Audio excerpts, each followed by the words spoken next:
Noong unang araw na dumating ako, susubukan kong hindi umiyak. Ang pinakaunang sinabi niya sa lahat bago siya mangaral ay, Sino ang handang makatagpo si Jesus, ang Diyos ng mga himala, ngayong araw? sabi niya, si Jesus ang gumagawa ng himala ay narito at anuman ang himalang kailangan mo sa iyong buhay, ibibigay niya iyon sa iyo ngayon. Hindi ko pa kailanman narinig ang isang ministro na nagsabi niyon na mangyayari ang himala sa mismong araw na iyon at napakalaki ng ngiti sa kanyang mukha. Alam kong totoo ang sinasabi niya dahil alam niyang totoo ito. At alam ko rin sa sarili ko na tatanggap ako ng aking himala sa araw na iyon at tunay ngang nangyari. Umalis akong pinagaling at pinalaya.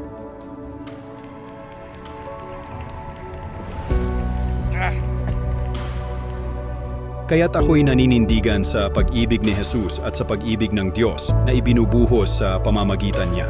Sa kapangyarihan ng Diyos o anointing na nasa Kanya, ako'y naninindigan kasama siya. Mananatili akong matatag sa kapangyarihan ng Diyos. Hindi ako matitinag sa anumang sasabihin ng kahit sino.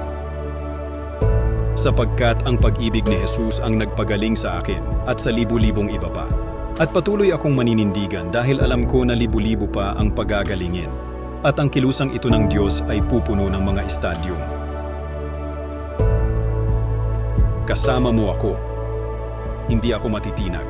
Purihin ang Diyos.